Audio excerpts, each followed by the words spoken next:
Joining us now is Alex Epstein, an author and the founder at the Center for Industrial Progress. Alex, great to see you again. How are you? Doing great. Very excited to talk to you again. Alex, you've written recently about the deception of net zero. Now, I want to get your thoughts on this because, of course, our government, both major parties in this country, are committed to net zero. That was quite a big change in our politics recently, but the government has now embraced net zero by 2050. I want to get your thoughts on what net zero means and also what you mean when you talk about the deception that certain companies have towards net zero. Sure. Well, the basic idea of net zero is it's net zero CO2 emissions. So it's saying of a given part of the economy, including energy, that this does not generate any CO2 emissions on balance. And when you hear people committing to things like this, usually people commit to things that are actually possible. And one piece of evidence that they're possible is that anyone has actually done them ever anywhere. And this is not at all true of net zero CO2 emissions. There is no energy process that is close to net zero CO2.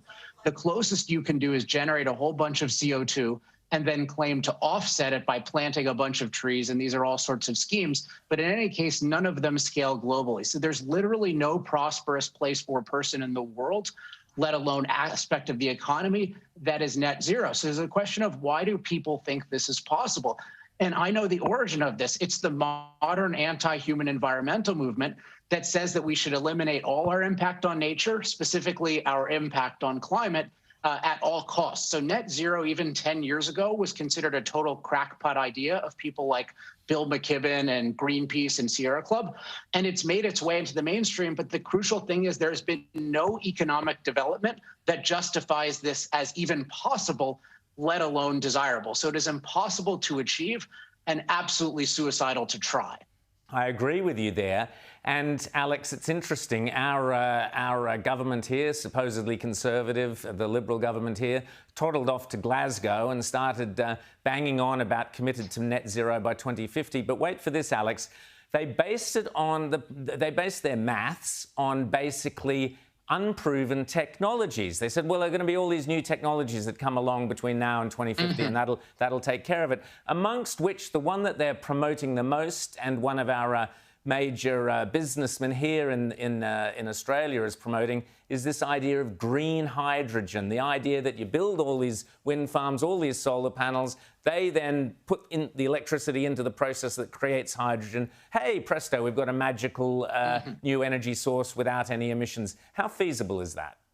So it's important. This isn't exactly the same category as everything else that's promoted as, oh, this is going to help with net zero, which this is not a market revolution. So if there was some revolution that's like, oh, we can create hydrogen in some cost-effective way, that would be great. But it's not an economic revolution. It's a political ploy, or it's an image ploy. People are just saying, oh, I would love it if we could create hydrogen and we could do it using the most inefficient form of electricity that we know about, unreliable solar and wind, which is a complete parasite on fossil fuels and nuclear today. So it's just this made up crackpot scheme.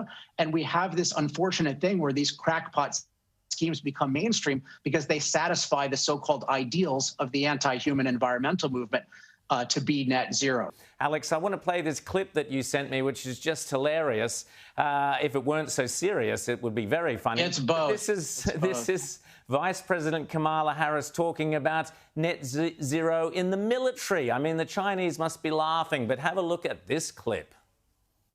Energy into power, convert solar and wind energy into combat power.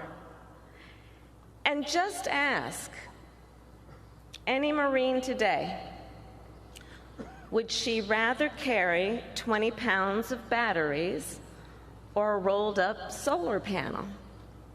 And I am positive she will tell you a solar panel, and so would he.